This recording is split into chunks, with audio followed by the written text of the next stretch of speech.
Barry Gibb is? Oh, I don't know. Maybe I'll Google it. Hey, you, come on, sit down. You're sitting at the grown-ups table. It's me, Jesse, and my partner in crime. John Jacobs. I'm never doing that again, by the way, but I tried. It was in honor of Mario Day, but sorry, it came off offensive to Italians. But I'm Italian, and I give you a pass, John. Thank you. No problem. Yes, it's Mario Day, everybody.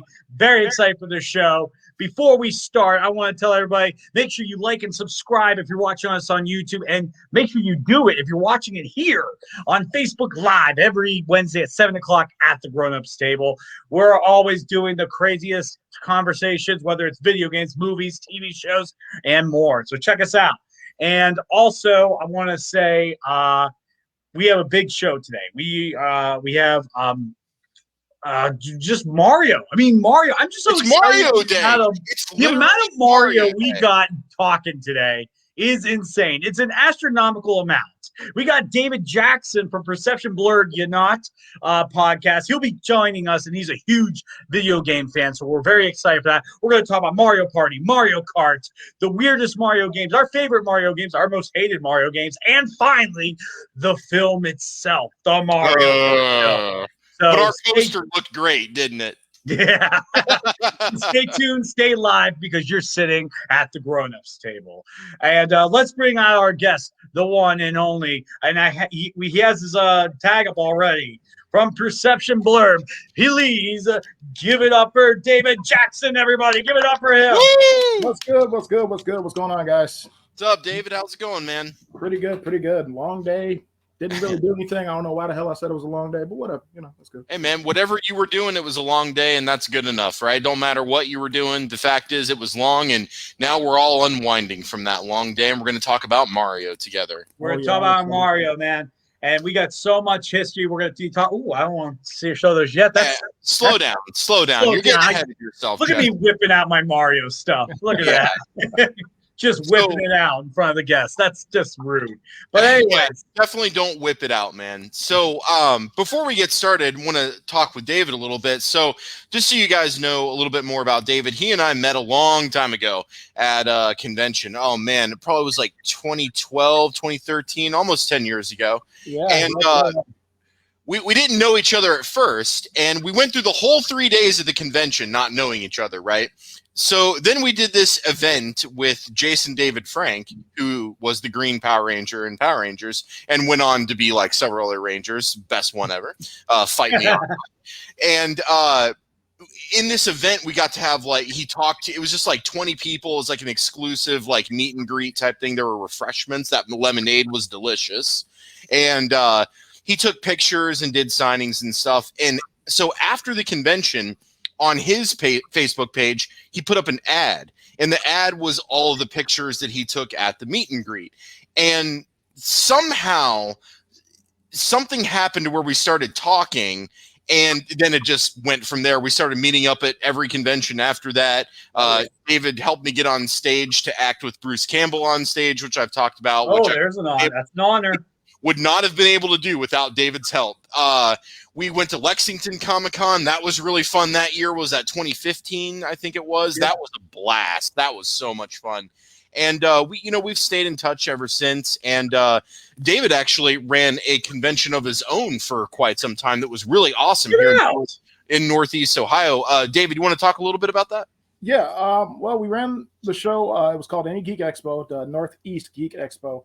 And it's really weird how it started. It was me, my now fiance, and one of my best friends.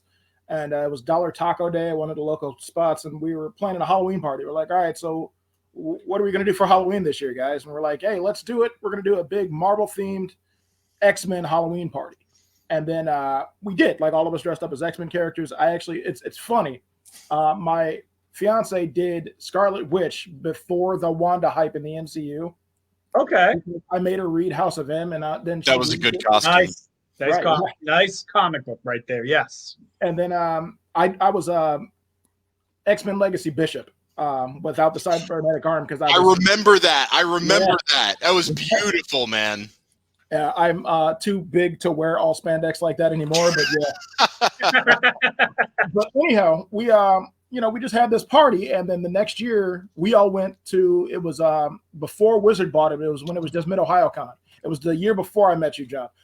We all went down there, and we were like, man, as a collective, like the 10 of us spent like 15 grand coming down here, like hotel, and, like buying food and buying the toys and the comics and meeting the people. Why don't we do something like this in our community? Because we don't have anything like this, and thus the Geek Expo was born. We ran for 7 solid years. It was a great show. I mean, as they say, all good things come to an end. The Geek Expo has ended now, but the spirit of the con still lives on. There is another local show called the Great Lakes Geek Fest. That is run by some very, very good people. I volunteer at the show. My fiance volunteers at the show. Excuse me. A lot of the guys that were involved in the Geek Expo volunteer, and they're looking to come back this year post-COVID and have a bigger, better event again, man. Like, we're just super excited for things coming up, and yeah, that's like the long and short of the con. It's fantastic. That's good to hear. It's like living the dream, Everybody wants to host their own convention. You did it. Yeah. And it's funny, and this is not even to brag or like be that guy, but we were the first ones to do it in Northeast Ohio. Outside, I think Cleveland Concoction came a year before us. But we were before Wizard World Cleveland. We were before. We were the year before Akron Comic Con. And I think Neon Con and Minner was the same year as us too when they first started, or they might have been. Y'all were kind of the first market. All these northern Ohio cities that like nobody has any idea what they are unless you live in Ohio. That's and it's funny because people always ask me where I'm from when I'm not in Ohio. Like when we go to Lexington, they're like, "Where are you from?" And I'm like, "Ashtabula," and they're like, "Where's that?" I was like, "It's Cleveland." Yeah, and they're like, "Oh, okay, we know." We're between Cleveland and Pennsylvania. That's all you need to know. Like, that's what you get. Now, before we get into our Mario discussion today, which is what we're here to talk about, David, real quick, you run a fantastic podcast. Real quick, just tell us about your podcast and where people can find it, and then we'll start talking about Mario. All right, so my podcast started out as a lot of them did in the last year, as a hey, we're stuck at home, I ain't got nothing to do type of thing. And I would recorded before. We had a small show that was on like Shout Engine, so like it was just free hosting on through them. And I realized, yeah, there we go, that's me. I realized that I needed to do something like to keep my mind occupied because my job was shut down for a couple of months. And, I went from working 4 to 5 days a week to being like the stay-at-home dad. Mm-hmm. And I love spending time with my daughter, but I needed to keep my creative juice flowing. Absolutely. So I started Perception Blerd. Why not? And it started out as just this overly geeky, like, I mean, John, actually, you heard it. One of my first episodes was with my fiance, and it was about Tiger King. Yeah. We talked about the 2020 sleeper hit. And it was great, but like then to not to get all serious and somber on Mario Day, but then around my birthday in May, George Floyd happened.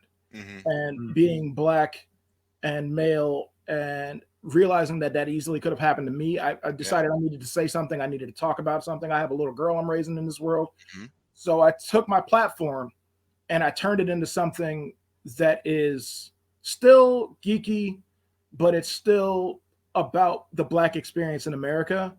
And that's what still works with the Perception Blerd, because it is your perception blurred. Do you see things through my eyes?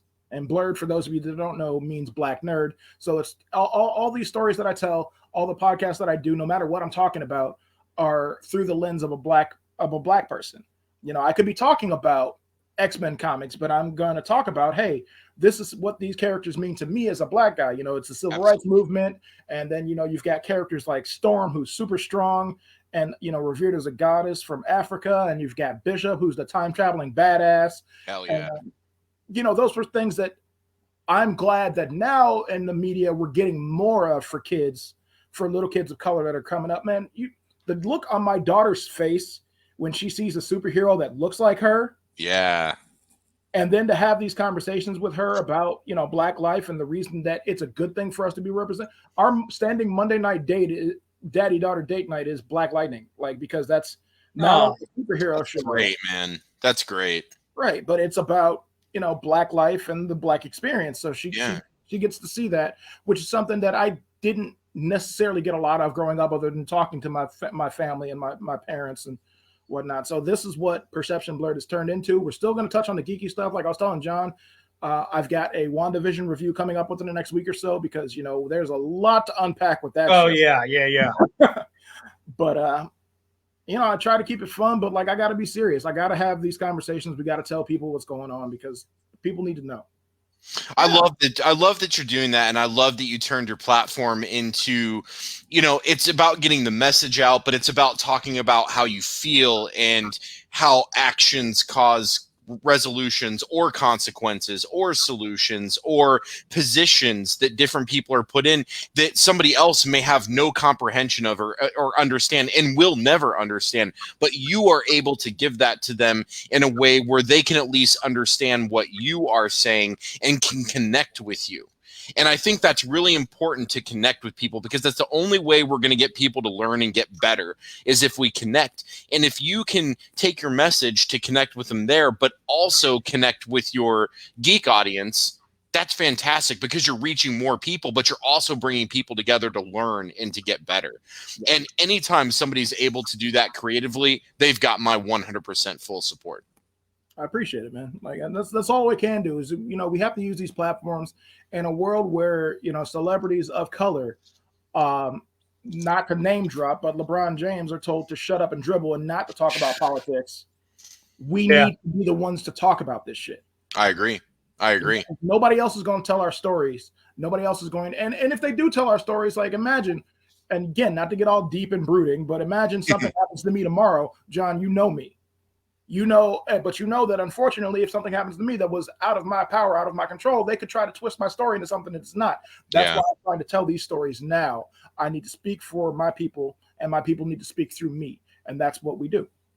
It hurts me that we have to do that, but it also fills me with joy that people like you are willing to put yourself out there and do it and actually make a difference. It's the difference between somebody saying, oh, well, we should probably be better as people, and someone who's actually going out there and trying to change for the better. You, my friend, are leading the way for that, and that's fantastic. You're actually doing something about it and trying to bring people together, and I think that's fantastic.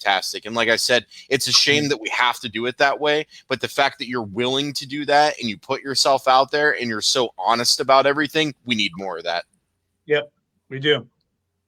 Yeah, and like I said, you're a leader. You're trailblazing. You know what I mean? Like, it's in your blood. Essentially, like just going back to as simple as something as a con. You know, you could have sat around and said, "Hey, it'll happen eventually." You just did it. Right. Or with your podcast, you saw, you know, you had a platform. Maybe somebody else will use their platform and do it. No, you decided you're going to do it. Absolutely. So, I mean, it's the difference between somebody will come along and then realizing you are the person that came along. So, hats off to you, my friends. That's very awesome that you do that. So yeah. All right. Let's transition into Mario now, because it's Mario Day, and that's what we're all here to talk about. We are all here to talk about everything Mario. So, Jesse, whipping out those damn cards. We'll get to your damn cards, all right? All right. First, run us down. Who the hell is Mario, and why have we loved this man for almost 40 years? Well, first off, it's not Mr. Mario. It's Dr. Mario dash Jumpman dash Paper Mario dash. His last name is Mario, according to the movie. So that's who we're talking about. Mario in Yoshi's Island, there was a baby Mario. Yeah. Yes. And technically, Donkey Kong. Wasn't he named Mario in Donkey Kong, or did he have a different name? He did. He had a different name, man. Okay. He was known for one thing, and that was jumping. Therefore, you know, Jumpman's at work, baby. Jumpman's at work. Those damn cards, man. You love those cards. No, I wish I had them. I'm actually jealous. That's why I keep saying it. But yeah, no, this thing is so cool. So, okay, so back to the wiki. What Mario started as Jumpman in the video game Donkey Kong, an arcade game, the good old days where you pumped quarters in and you played, and then you curse in public when you lose. You have a nervous breakdown like a man in public in an arcade, not at home. Did you ever get kicked out of an arcade for raging? Like you're playing and you're just like, God damn it, you slam your hand down and the maintenance guy's right there and he's like, you're out. And you're like, what'd I do? I yelled that I was going to skull fuck Blinky from Pac-Man. And they were like, there's kids here. And I'm like, I'm sorry. Blinky's a prick.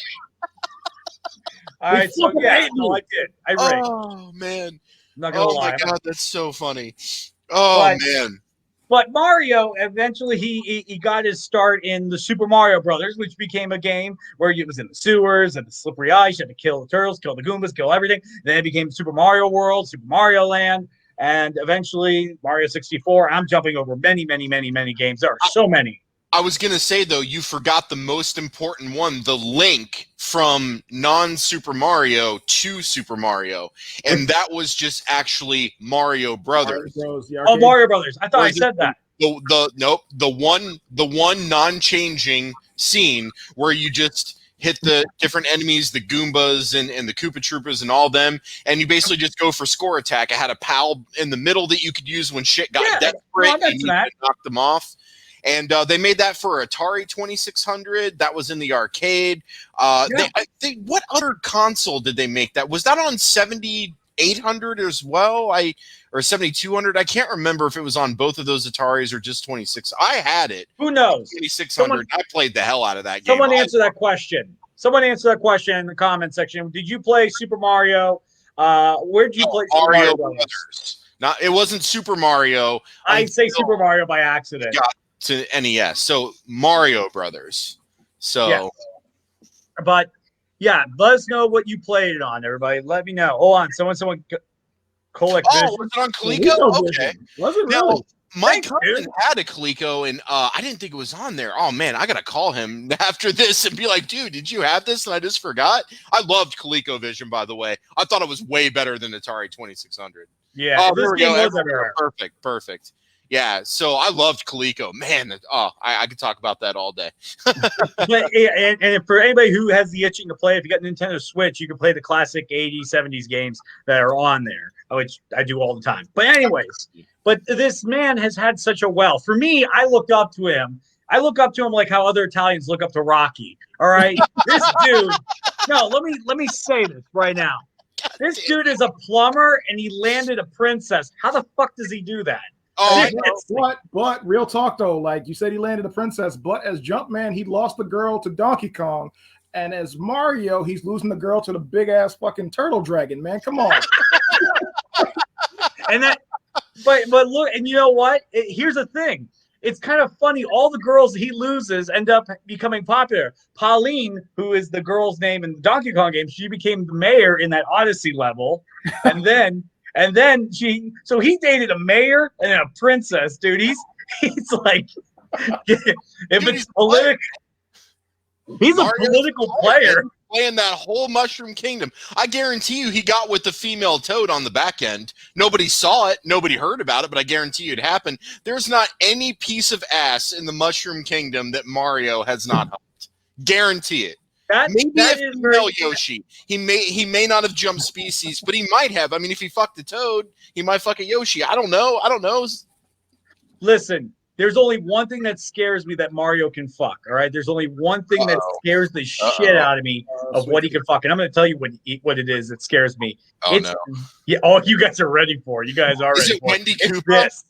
All right. Oh, dude, Birdo. The one character that's not actually a Mario character? Awesome. No, he shows up. She showed up in some Mario games. Well, no, I'm saying because remember Mario 2 was just a reskin. Yeah. It was just a true. Birdo was already a part of that. So yes, Birdo is Mario, but it wasn't intended to be technically Mario. People were mad that the Mario 2 was too hard, so they just reskinned a different game and said, okay, this is Mario 2. Yeah. It's essentially like how Kingpin is Daredevil's villain, but originally was Spider-Man's villain. Yeah, there you go. They just retool. Great analogy. That's why you keep me around, man. I fail other times, but I sink the shots from here. But you might be on point tonight, so we're good. Yes, thank you very much. Hold on, we got a comment. The face David made was great. If Mario knows his way through the pipes, he knows his way. Oh my god, That might already be comment of the show right there. That might be comment of the show right there. Holy God, that is a good one. That was beautiful. Absolute, perfect. But not like he does mushrooms all day, rides a dinosaur. What? What? You know. What if the Mushroom Kingdom isn't even real? So if Mario is doing mushrooms all day, is this just Brooklyn and this is just how he sees it when he's on mushrooms? Like, what if the Mario movie was actually real, except they just took out the hallucinogen part of it all? Bob Hopkins is just tripping on the couch with John Leguizamo. Doing that like laugh that Bob Hoskins did. I miss him. I loved him. I wish he was still around. I would love to see him in really old adult acting roles. I think he would have still been nailing it. So yeah, it's a shame he passed away. He was almost Wolverine. Really? Yeah. When did that happen? Elaborate and explain. Way before, when they were first pitching the idea of an X-Men movie in the late 80s, early 90s. Okay. Right after Roger Rabbit, I think. Okay. They pegged him for Wolverine. They wanted him as Wolverine, and he didn't do it. I mean, he's got the height, and he's got the hairy arms, and he's got the voice, but they might have had him hit the gym for a little bit if he was going to play Logan. Back then, they just would have put him in a very, very padded suit. Come on. and he needed a hairpiece because he didn't have a lot of hair, and Logan has a shitload of hair, so... Trust the fungus. Could you imagine that? Could you imagine Bob Hoskins live action Mario as Logan? Oh my God! Like my mind is blown right now. I would totally go for it because he did have Wolverine's anger. Remember when Scapelli was messing with the pipes at the beginning of the movie of Mario Brothers? He got pissed. He did get mad. He's like, Scapelli, grab your kids. We're going in. He could channel it a little bit. I guess in Brooklyn, there aren't any gangs. There's just rival plumber teams. And they're just out there beating the shit out of each other with pipe wrenches instead of shooting each other with guns. And instead of fighting over drugs and prostitution, they're just fighting over getting the next hourly job. Like, that's all they want, so they can just pay the rent. And they're out here forming gangs and shit. It's like that scene from Gangs of New York, Scorsese film, where the firefighters are fighting over who gets put out the fire. The house is burning down. The woman's like, our house is burning down. And they're like, shut up. We have to figure this out. Go get my acetylene torch. We're going to end this right now. But so anyways, let's talk a little bit about the games, all right? Like, the games are incredible. I mean, they're very simple. They just have a trick or a variation in all the games. But essentially, it comes down to Mario needs to save Peach from Bowser. And then they mess with that formula a lot. And it's incredible. Now, what's your favorite games? David, you start. Tell us. David, you start first. Yes. Yeah. Oh, God. Mario 3 is my all-time favorite, Super Mario Brothers 3. Good pick. Mario 1 has a special place in my heart because it is where I learned to swear at video games from my mother. But Mario 3 is probably my all-time favorite. Man, once they said Mario could fly, I was like, well, that changes fucking everything. Like, that did. Like, when you can think, oh my God, that is so cool. Sorry, I didn't interrupt you. No, it's good. It's good. And just like, it was the first game, and I was actually having this conversation with somebody, like, not to get off subject, about people complaining about the Cyberpunk glitches. Mario 3 was the game that taught me what the fuck a glitch was. Yeah. At one level, you could go behind the little pillar thing. Yeah, but man. You had to glitch behind it to get behind the screen to get the one-up. And I was like, man, we used to do this shit on purpose for fun. Cyberpunk, I glitch in Mario all the time. That's what we do. That's how you beat Mario. I did in Doom 2 so you can walk through the walls. Can't beat a level, just clip through it. Move on to the next one. Right? But man, just the overall fun, and I just remembering like the hours upon hours of gameplay between me, my younger brother, and my mom playing Mario 3 together, and like, hey, don't turn off the game. Don't use any of the items on my board. Wait till I get home from school. It's my time to play. It's still my life. You got to wait till I get home. And like on my mom's days off, like there were times that she would actually not play all day because we're like, no, Mom, that's my board. You can't do that. And there were days that we got in trouble. And we'd come home and Mom was on World 8. Like, man. You get home from school and she's at the Bowser ship ready to go. You're like, what? Yep. That reminds me of that scene from South Park where they're all obsessed with Red Dead Redemption. And the cop comes home and finds out his wife was playing this level. He puts on his hat. Looks like I'm going to start a new life. He walks to the door, puts on his jacket, then walks back to the couch and starts over. That had to have been one of the best South Park episodes because you could take Red Dead Redemption and basically put any video game on it and it works just the same. That was just such a great episode. Oh my God, I forgot about that. It was so funny. What else, David? So that's the NES world. What about Super Nintendo? We had several Mario games for Super Nintendo. Were any of those your favorite? I mean, obviously they were mine. So Super Mario World was awesome. Oh, absolutely. But the thing that made me spend the money on an SNES Classic was Mario RPG. Oh, yeah. I haven't actually cracked that on my Classic yet. I haven't started it. I haven't beat it in many, many, many moons. I haven't beat it since I got the SNES Classic. But I had been waiting for them to put that game back out. And when they did, I was like, I need to buy an entire system for this game. I agree, man. It's when that's your game, you know. Oh, yeah. You're going to get it regardless. There was a ton of people that bought that PlayStation Classic just so they could yet have another version of Final Fantasy VII. They already have the regular release. They already have the greatest hits. They already have it on PS4. They already have it on their PC. They already have it on their phone. They've got it on their mobile gaming system, and now they have it on their classic PlayStation. It's one of those games that people just keep buying and buying and buying. Oh yeah, and I think honestly, like the connection to Final Fantasy is what made me get it because Square worked on Mario RPG. So I did not know that. Yeah, and it's just that throwback to the classic like Japanese style RPG, and with Mario characters, I'm like, all right, yeah, I'm in. This is my shit. All right, cool. Yeah, I remember we played it growing up, like collectively as our group of friends. I didn't have a lot of one-on-one time with it. That's why I've kind of been saving it till I'm ready to really sit down and play it. And this conversation's pretty much moved that up to like when my PS5 funness wears off, I'm definitely going to Mario RPG. It's gonna happen. I'll let you know the day I start it too, and then you can time me on how fast it takes me to beat it. Sounds like a plan.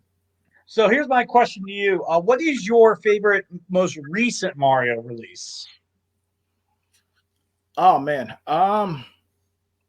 Odyssey is awesome. Odyssey's just, I love that game. Yeah, it's a great game. Mario Odyssey is super dope. I love it. Like I was telling you guys pre-show, I didn't beat it yet because I don't want it to end. But I got to say my favorite Mario title right now is probably Mario Kart 8 Deluxe. Yep, that is a good game. Okay, so let me say something about Mario Kart. When you play Mario Kart 8 Deluxe online, it is fucking cutthroat ruthlessness. Oh, wow. There are no favors. There is no sympathy. There is no pity. Nobody cares except for knocking your ass from first place to 8th place when there's this much left of the race and you've been in first place the whole time, and then you lose in literally the last second of the race. You want to talk about rage quitting? Play that game online for 20 minutes and try not to rage quit. The funniest part about Mario Kart 8 Deluxe being my favorite current Mario game is I fucking suck at it. I am terrible. We play online with some friends. I'll play with my daughter. I'll play with my fiance. And typically, Daddy's not the one to come in first. Mario Kart was just amazing because one of the fun things about that game is like the activities that came out of playing Mario Kart. Like there would be drinking parties, you have to get drunk and play Mario Kart. If you watch drunk people play Mario Kart, it is hysterical. They're going the wrong way and they're bitching at the guy who's trying to pick you up and put you in the right direction. Like, motherfucker's attacking me. It's like, no, you're going the wrong way. But let's go over to the comments section and just see what we got over here going on. We got Super Mario 3, any Mario Kart, and Mario Golf. Oh, Mario Golf, Darth. Mario Golf, a new one's coming to Switch. I got It looks really awesome. it looks so awesome. So here, I loved Mario Tennis on N64. I fucking loved that game. Mario Tennis and Mario Golf. We got And some Mario 64 lovers here. boom, there you go, Mario 64. We'll talk about actually Mario 64 in a second. Yeah, I totally agree, Azelle. I have not beaten 200cc either, and I probably never will. Shut up, Jesse. Nobody cares about you.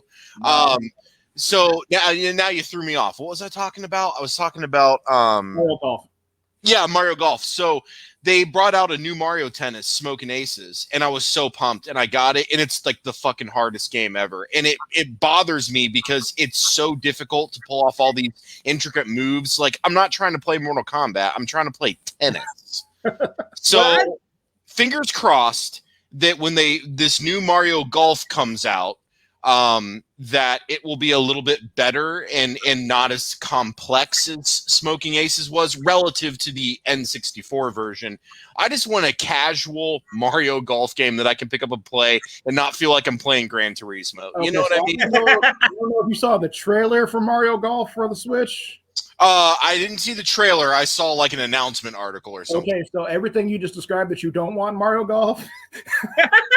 Don't do this to me. Don't do this live. It's like telling me Santa's not real again, man. Oh, just give it to me. What happened? There's like a borderline chase game. Like you gotta see who can get to the ball the fastest, and there's like a bunch of mini game shit. It looks awesome. Don't get me wrong. I'm gonna get it. But I will too. it's not like Hot Shots Golf to where it's just like, I hit the ball and there we go. And now we go to the next ball. Why did they do that? It sounds like Leslie Nielsen's Bad Golf Made Easy. Dude, you know what I'm talking about, Jesse. Have you seen that? He made two, Bad Golf Made Easy and My Way. And they had a bit on there that was called Speed Hole. And that's what it sounds like you're talking about, David, where you just got to hit and run, and run. Yep. I just like that Mario is going from like these tough sports to like these more what I like to call white collar sports, and tennis. I'm waiting for like a Mario water polo. It's like white collar criminal water polo. Like we're gonna Mario Yahtzee. It's just gonna get really. It's gonna get to the point where it's a Mario game that slept on. Since we're talking about sports ones, is the Mario and Sonic at the Olympic Games are like there we go. I had that for the DS Lite. Remember when the DS Lite came out? I had that. And then they have an arcade game, right? Yeah, that one is super fun, man. We played it. There's an arcade up the road here. We played it there, and like my daughter and I playing like doing the skiing and shit, and she beats me because she's isn't that shit? Now our daughters are relatively the same age, and there was a point where we could still win. And look, Mario Party, I typically win 9 out of 10 games, whether I'm playing my daughter, my wife, or whatever. But my daughter has really caught up, and now she kind of wins a little bit more. It's the bonus stars. They love me, so, you know. But, no, she's catching up there. She is catching up in Mario Kart. And then, like, when we play Among Us, I get destroyed by her. And I'm like, hey, Lucy, why don't we put in the first Mario Brothers and see who can get to World 8 in 3 minutes? Anytime I start feeling bad about my daughter kicking my ass on a video game, I'm like, here's Street Fighter 2. Come see me. Let's see what you got. Let's do this right now. I'm ready to prove this once and for all. Put your whole piggy bank on this shit right now. I want to bring up some Mario controversy on Mario Day. If I may. What controversy do we have? You know, okay, so let's understand that Mario Odyssey, there's a city level called New Donk City. All right, and New Donk City is kind of based around the whole legacy of Donkey Kong, where, you know, Jumpman, as Mario, has to go save. Now, has anybody ever looked at what the street names are of each of the roads in there? Have I, or am I the, what? No. Oh, well, we're going to take a look right now. Oh, man. I find it, okay, so in my opinion, so the way they set Donkey Kong up, he's kind of like the great terrorist attack upon Odyssey of Donk City. And they name Kurul. Wow. As one of the streets. Oh, man. Which to me, that's like New York having Bin Laden Avenue or something. Oh, like, and we went there. I'm just saying. We're doing 9/11 jokes on Mario Day. Awesome. Listen. if you ever played DK64, he had a robotic island with a giant tractor beam, and he was going to blow up an island. If he's not a terrorist, I don't know what a terrorist is. It's like a Dr. Evil terrorist. Like, it never works. It's always some elaborate plan that one person easily defeats, and then he goes away at the end. It's the bad guy archetype. It's Cobra Commander all over again. It is. There it is. It's great ideas, but the execution and follow through is poor, so they lose every time.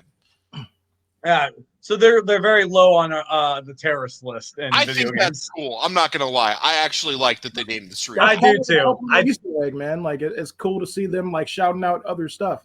Yeah, yeah. Oh yeah. No, I that's what I love about these games. I mean, Mario, if you think about it, it's kind of was the original kind of MCU of the video game world, you know? I mean, let's just face it. Let's face it. I was waiting for Detective Pikachu to show up at the end of Sonic and be like, we have a team. We have a team. Hold on. Wait a minute. This would have been phenomenal. So, would it? But you know what we need now? In order to have Mario in this, we would have to have what? A Mario movie, but would it be that one from 1993 or would it be a new one? That's only if we get into the multiverse. Dude, the Nintendo-verse, man. There it is. The Nintendo-verse. That's what it's called. Let's talk. They're in talks of a new movie, but like I prefer to see like an animated Mario movie. Like, so I want to expand on that before we jump into the Mario film. David, I want to expand on that because you mentioned the animated films. I absolutely loved both of the animated films that we got kind of in the early 90s, late 80s first with the Super Mario Brothers Super Show. Ugh, it's a mouthful. Yeah. Where Monday through Thursday we got live action Mario and Luigi doing comedy sitcom stuff, and then we got the meat of the show, which was a cartoon. And Monday through Thursday it was the Super Mario Brothers cartoon, which I think only was Super Mario 1 and 2 if I'm not mistaken, right? And then on Friday we got the real treat for the Super Mario Brothers Super Show, and that was the Zelda episode. So they also had a Zelda series running, but you only got one episode a week for Zelda, where you got 4 for Mario. So Zelda was the treat. And then a couple years later, after Mario 3 came out, the Wizard made it big. Mario 3 blew up. Nintendo was still on top. Then we got the Mario Brothers cartoon that was based on Super Mario Brothers 3. Yep. And I loved that cartoon as a kid. Like, I never missed an episode. And my daughter I showed it to her like 4 years ago or something. She ended up falling in love with it. She's watched through it 2 or 3 times now. To see the Koopa kids actually get personality. Yes. Was super cool, and like to see the warships actually play out in like it's very cool. It was still 2D, but like a better, like more detailed 2D. Like I was like, this is dope. It was very cool, and I also like how they featured all the different power-ups. So you got the frog suit, raccoon suit, like it was awesome. Yeah. So I absolutely loved that Mario cartoon. When I went back though to watch it with her, I think that whatever film it existed on, they didn't take very good care of it because it's really dingy now. Like it's not even bright or vibrant. It's almost got like a yellow tint to it. Now I'm only speaking on, I believe, the Amazon stream because that's where we watched it, if I remember correctly. Yeah, Amazon. So maybe a different print somewhere else is better, but yeah, it doesn't look like that. The actual like film celluloid really aged well. It's kind of sad. I think it's all on Paramount Plus now. I haven't gotten to check it out. I know it was on CBS All Access, but since they did the switch, I'm not sure if it's back there.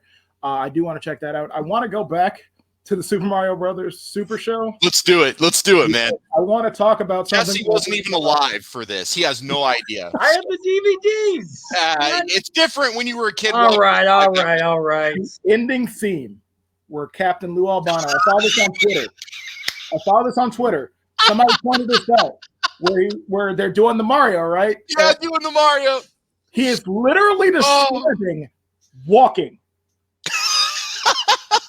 Swing your arms from side to side. Come on, it's time to go. Do the Mario. Take one step. And then again, let's do it. Mario's dance is walking. He's constantly to the right. I mean, it was Captain Lou Albano, so like I get it. Like, oh man, I'm crying because I'm laughing so hard. That was that's hilarious. all he was doing was walking. I will say that one of the things that really drew me into the Super Mario Brothers Super Show was that super 80s Fat Boy style opening theme, the rap. Yeah. Oh God. Dude, because that's when hip hop was really starting to take off in the late 80s, and everybody was trying to cash in on that. And Mario's one of the only cartoons to do it right. Oh my God, dude. Okay, Jesse, I might have to buy the DVD set now because it's not the same watching it streaming. I want to own it myself. Yeah. So, oh my God. Now they also have, so they split apart the shows. So you can buy Super Mario Brothers Super Show, and it contains all the episodes plus all the Mario and Zelda because it's all grafted into the show. But they broke off Mario and Zelda, so you can buy those two series separately if you want. Yeah. Why you would want them without the show, I don't know. But that option is there and available for those folks that apparently don't want to watch. I mean, the live action clips made that show, man. It did. And the sets were like, they didn't even try. They looked so horrible, but it didn't matter because you're like, I don't care. It's fucking Mario and Luigi. Like, it's the greatest thing I've ever seen. I'm 8, and this is awesome. Which is why I think I liked with the movie that came out. I think I liked it at first because of the nostalgia watch of it. Yeah, because in my head I was like, "It's Mario and Luigi." Like I don't care that Toad looks like a dinosaur. It's Mario. I mean, Toad was a street beggar first. He was a punk. He was a street beggar. You're right. I love it. Yeah. Turned into a dinosaur for some odd fucking. And I just found out about this. The girl that Mario saved, her middle name. The character's middle name is Pauline. Wow. I just found that out today.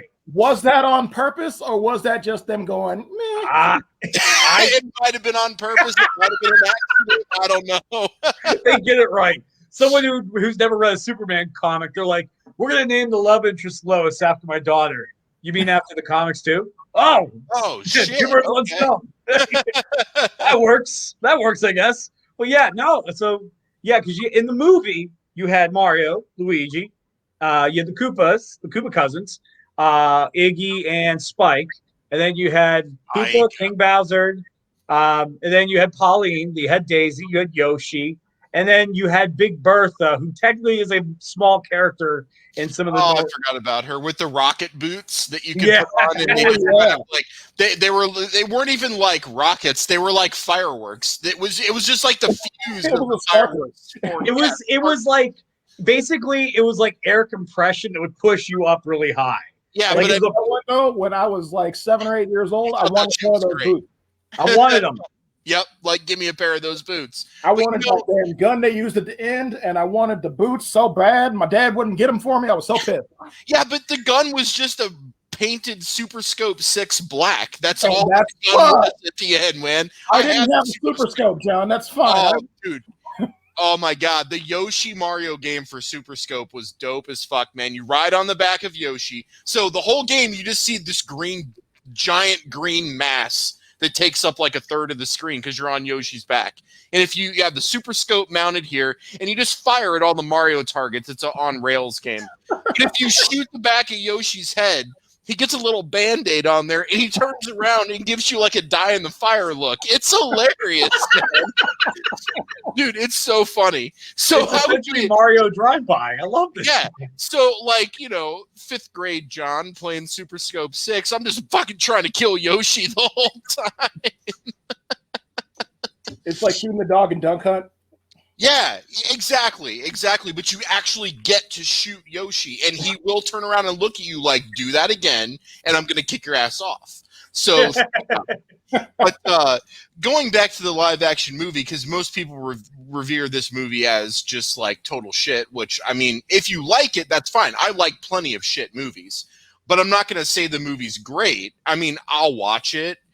It's not very good, but I like plenty of other not very good movies. But I'm not going to say it's a great movie. But the thing you have to put in perspective here is this movie was a disaster, and that's because the production was a disaster, and therefore all the lead actors drank whiskey the whole time.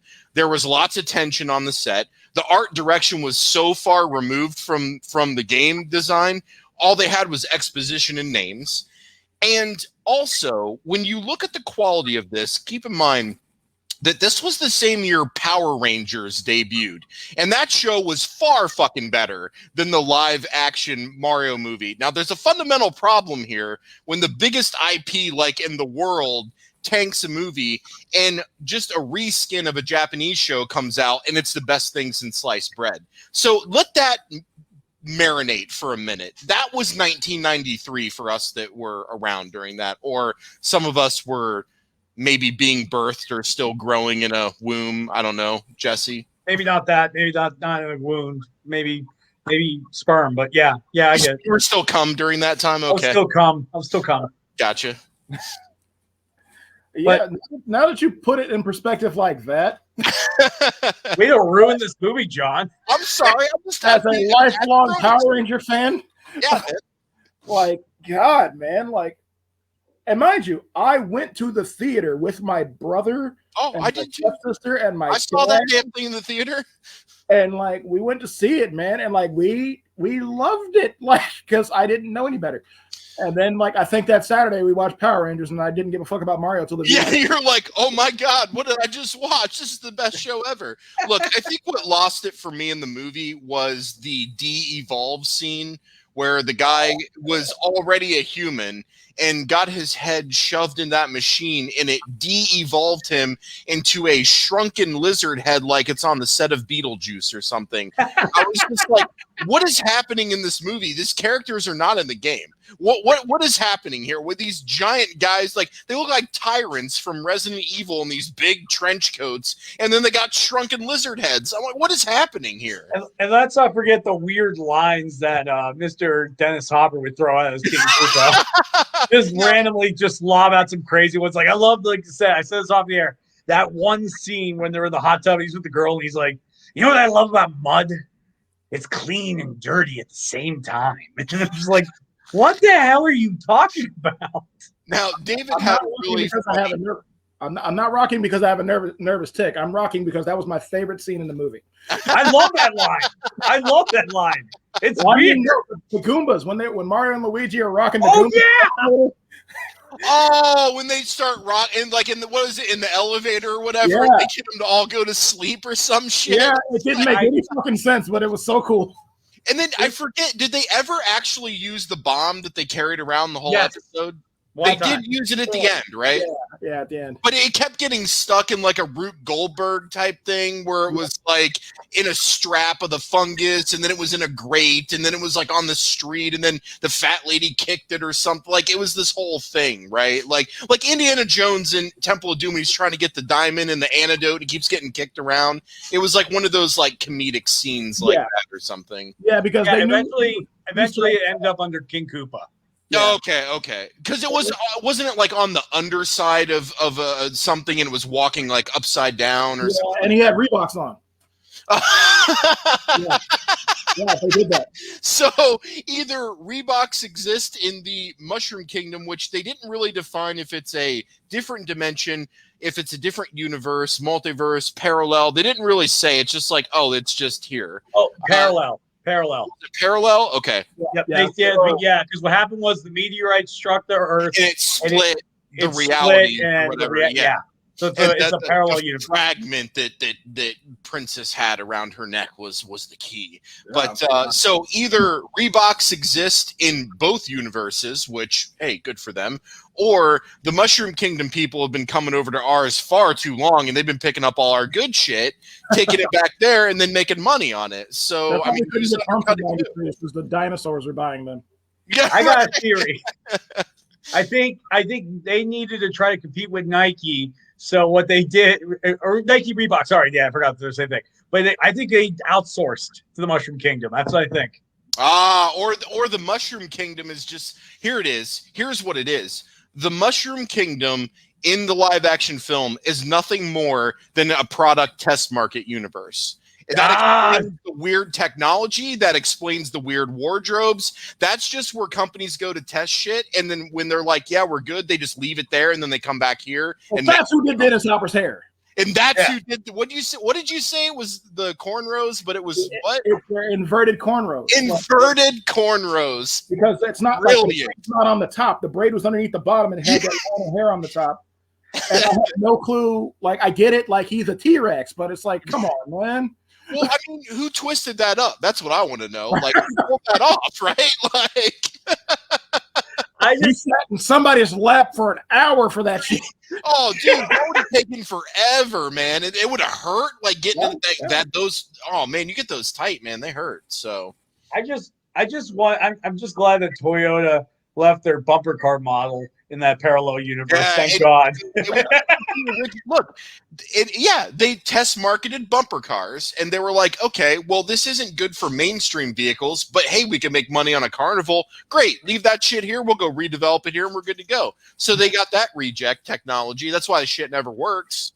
No, yeah, that's why it never works. I just, or I love how the cameras have to look like guns. So, you know, I could trash this movie all day, but look, I've kind of said it. Look, I'll watch it if it's on.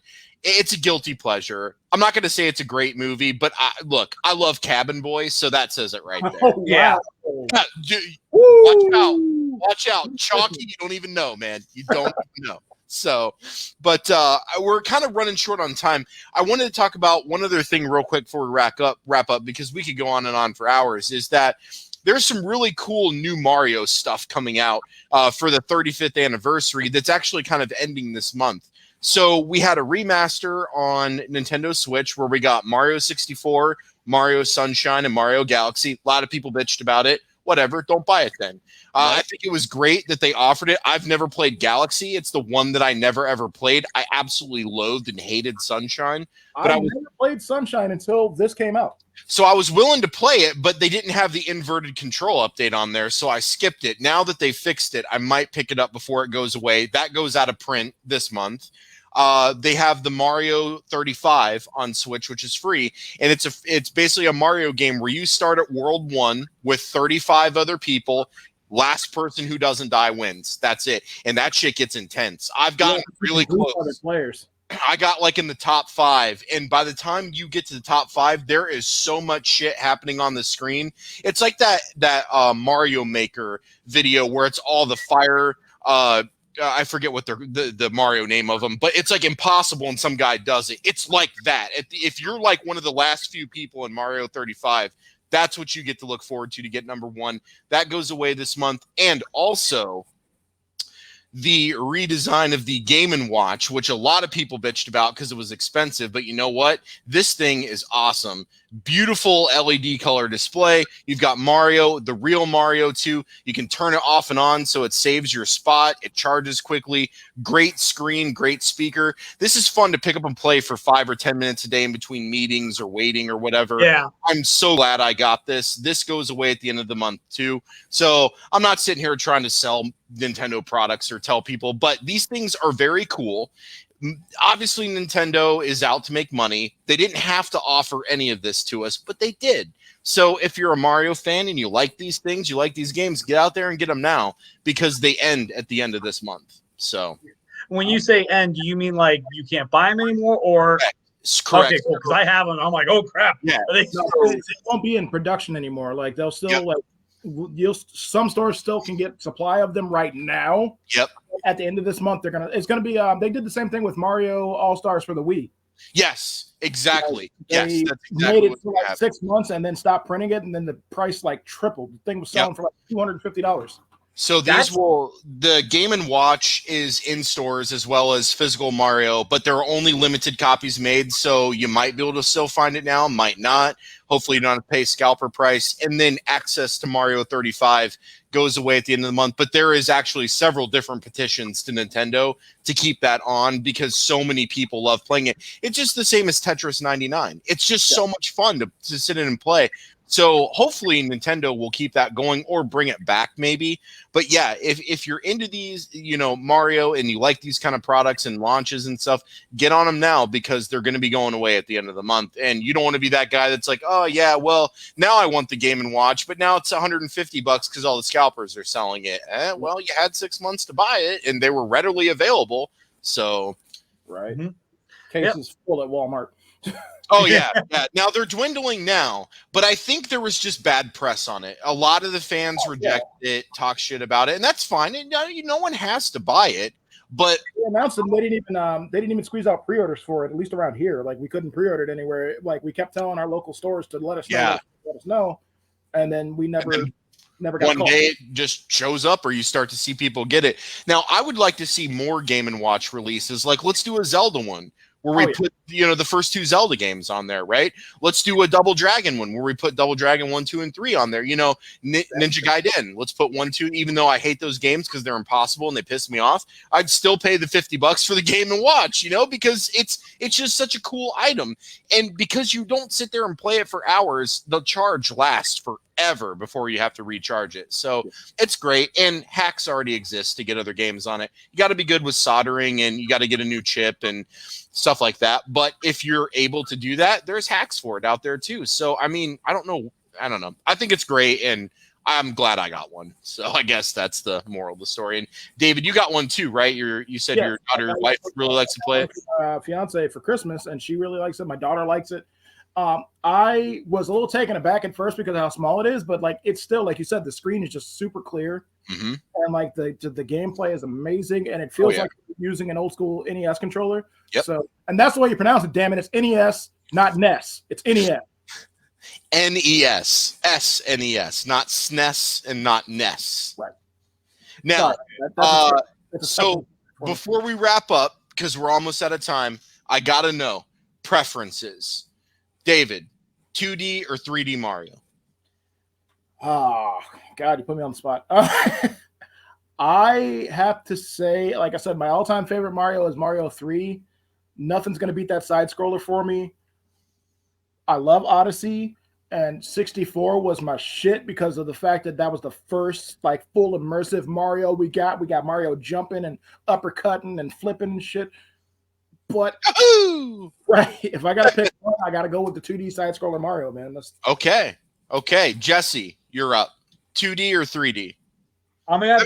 You grew up when 3D came out, so I played a lot of 2D. You got to keep in mind when the Game Boy Color came out and the Game Boy Advance, it was all 2D games. Yeah, so I played it more 2D games than 3D games. I just prefer 3D games because I like there is more to do and there's more to explore for me. Like Mario Odyssey, let me tell you something. When you beat that game, you're gonna have more to do. You will have more to do. Trust me. There you go. You are not done. You are probably maybe 75% done, and then that other 25% is a bitch, and you're gonna hate everybody, and you're gonna curse the world. But man, you're gonna love it. You're gonna love the game. So yeah, that's for me. John, how about you? I don't really like 3D Mario games. I've tried them and played them. I beat Mario 64, but by the time Mario 64 came out, I was already into my teens, and there were other games that were coming out that were kind of capturing my attention a little bit more. I think that, look, we all know that there were camera problems with Mario 64. And that's forgiven. It was the first attempt to do 3D. No one's judging them. I'm just saying it frustrated me. So I just played other N64 games more. But I do prefer 2D. I do prefer the classic style.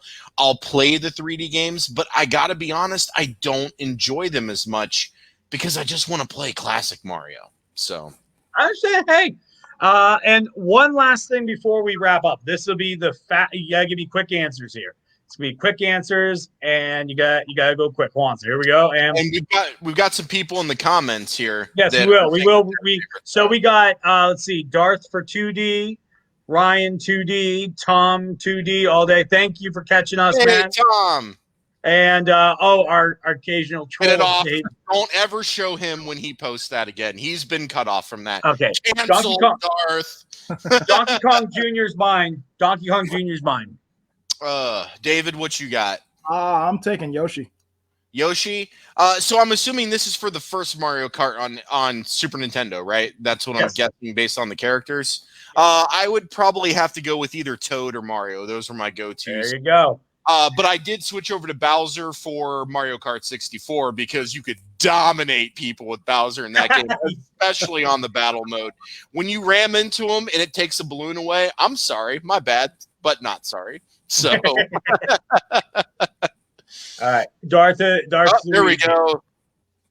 All right. Well, anyways, we got to wrap up. I want to say thank you to everybody who tuned in today. Make sure you like and subscribe to our YouTube channel. Make sure you like our page at The Grumps Table on Facebook. We're here every Wednesday at 7 o'clock. I want to give it up for David for coming on out to the show. Everybody, let's give it up for him. Yes. Thank you, guys. Thank you. And please be sure to check out his podcast. I put it down in the comments section, so make sure you go and check it out. I want to thank everybody who commented: Ryan, Darth, Tom, Azel, Nigel. Let's see who else. I think we got everyone. Oh, that's yeah, everybody. we got everyone. Yep. Thank you guys so much.